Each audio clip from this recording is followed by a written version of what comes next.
Well, let's go live to Canberra now, where political correspondent Gillian Bradford hosts our regular Friday afternoon Polly's panel with Labor's Stephen Jones and the Liberals' Josh Frydenberg. Gentlemen, thank you both for joining us today.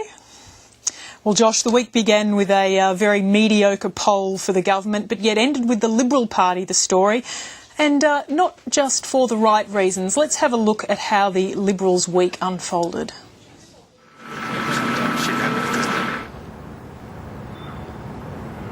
Every time he comes to look at budget questions, it ends in disaster. And this week it has ended up in a profound division on his front bench. Look, there is no leadership rift within the Liberal Party. Tony Abbott and I are working extremely well together. It was a disappointing week for us, but I think the air will be cleared. All of my senior colleagues have my full and total support. Well, Josh, a week to prove that disunity is death. Look, Gillian, thanks very much for the invitation, and good to see Stephen again after the break. Look, as you said, we started the week with a terrific poll for the opposition, with Labor travelling at 32%, and this is because our Prime Minister has failed, her government has failed, and again this week there were a number of things that came out which would indicate these continual failures. Firstly, on border protection, we heard that there is 6,000 unauthorised arrivals who are currently in the system, buckling the system, leading to massive cost blowouts. On the NBN, we were told that it's going to cost 24 times what South Korea's equivalent technology will cost, and will be a lot slower here. Again, on a number of other issues, there were failures with this government and the home insulation scheme, the super clinics and so forth. So while there has been some media attention on our leadership, and of course, as your footage showed, it involved senior people in the Liberal Party, there are a lot of policy failures that this government has overseen, and that gives us cause to be confident coming back into the next sitting fortnight. Now, Josh, you nearly walked right through the white elephant in the room, and it's not just media attention.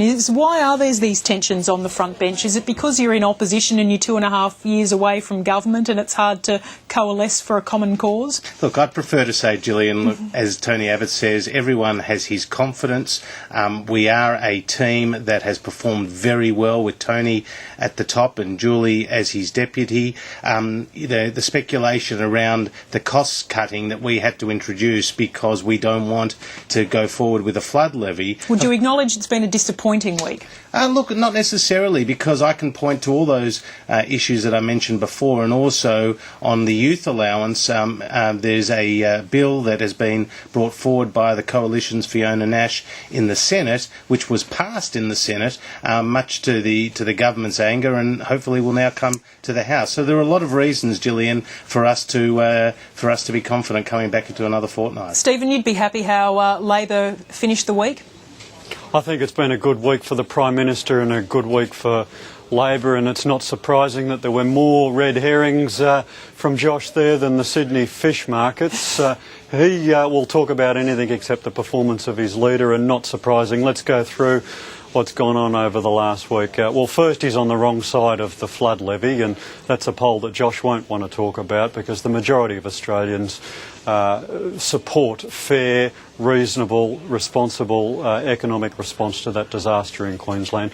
Then you had the ridiculous situation where he did the wrong thing, as Joe Hockey pointed out, by sending out his fundraising email on the week after the Queensland disaster, refuses to apologise, and then the bizarre episode on Channel 7 this week. Josh, let's talk about one not specific. Surprising. Let's talk about one specific there of the flood levy and how the Liberals intended to pay for these spending cuts, to pay for the floods. You were a senior advisor to both the former Foreign Minister, Alexander Downer, and for John Howard. They established this very successful Indonesian school aid program. It was called one of our best aid programs by Greg Sheridan.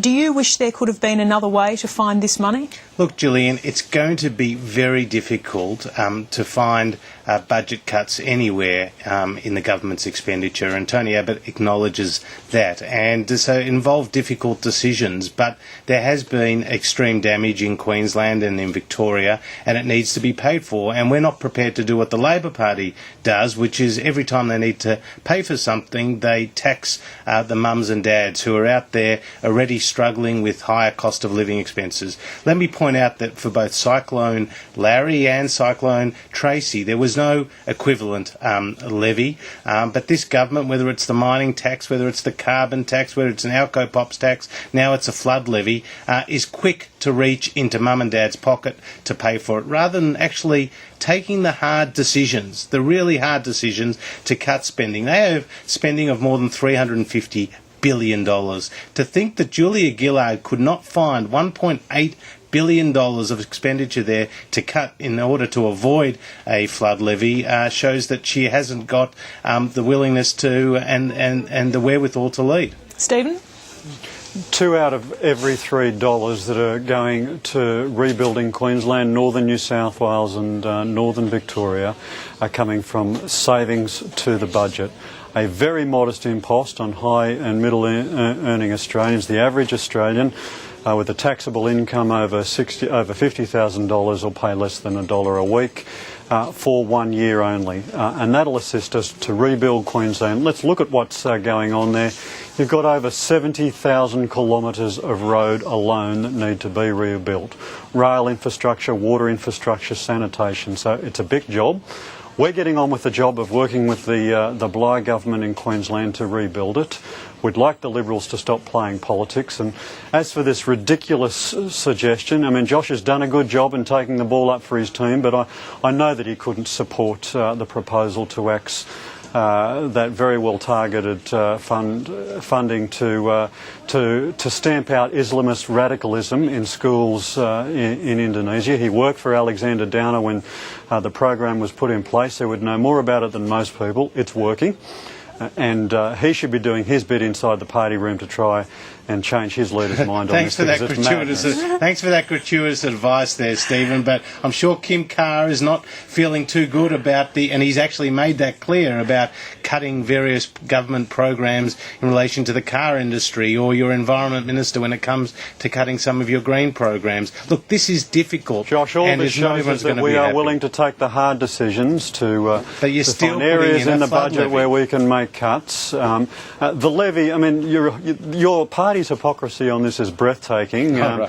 It was all right to have a levy on Ansett. It was all right to have a levy on the gun buyback. It was all right to have a dairy industry reconstruction levy. It was all right to have. It was all right to have a levy on East Timor. But somehow, when we've just come out of a global financial crisis, scraped through it in a very good position compared to every other country in the world, and we're trying to bring the budget back into surplus by 2013, somehow a modest charge, a modest tax, a levy of $1 a week for people earning over taxable incomes over $50 a week doesn't stack up. Now, I'm bringing you back to the topic of the day, which is, of course, health reform. Now, Stephen, the Prime Minister has announced the plan she's going to take to the Premiers on Sunday for a deal.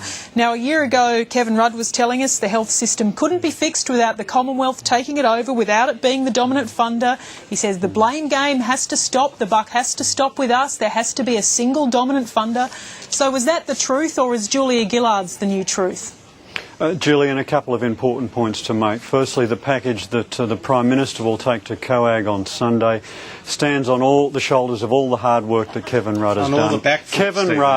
Kevin Rudd put the national health agenda back into national politics after years of abuse by Tony Abbott, after stripping funding out of the hospital system by Tony Abbott. So what are we doing? Well, long-term plan. Everybody knows that the hospital system needs an urgent injection of funds. They will get it. Over $16 billion worth of additional new money going into the hospital system. In addition to that, focusing on the fact that the best long-term solution is to keep people out of hospitals. That means investing in primary care. So we're confident. It is the big question here, though, because both Kevin Rudd and Julia Gillard talked about the fact that the Commonwealth government will take majority funding is the key feature, the foundation stone of health reform, having one level of government where the buck will stop. You've just you've taken that out. Yeah. Politics is the art of the possible, and in your case, the art of the backflip, Stephen. In your case, the art of the backflip. If you and your party want to start pointing fingers at the health plan, you might start by pointing them at your Liberal state colleagues in Western Australia and Victoria, who have done everything in their power to scuttle national health reform in this area. Everything in their power. And Josh, this is a so question. if you want to point the finger, start pointing it there. But we are getting on with what's possible, injecting $16 billion worth of new money into the hospital system and focusing on primary care, which is all the other health care outside of hospitals. What are you going to do when on Sunday Colin Barnett and Ted Baillieu come out and give this a big tick? Well, let's see what they do, but let's also focus on, as you say, this new health plan, which is a massive backflip from Julia Gillard. Kevin Rudd went to the Australian people at the 2007 election and saying, if I can't fix hospitals, I'm taking them over.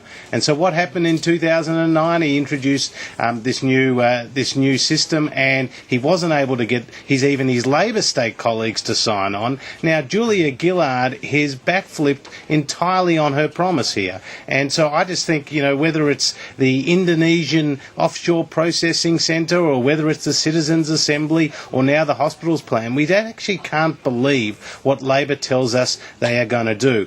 This health plan, Gillian, is not going to be actually introduced in its entirety to 2017-18. We're not going to see a new hospital bed. We're not going to see a new doctor under this plan. This is just bureaucracy again, and I just think it's an indication again of Julia Gillard's weakness. Well, we've done our time for today, gents. I can see that both of you are missing being in the same studio as each other, so we'll have to get you back together for next week. Josh Frydenberg, Stephen Jones, thanks very much for joining us. Thank you, Great to talk to you. Thank you. And thanks to Gillian Bradford for today's Polly's panel and, of course, for the others throughout the week. Thank you.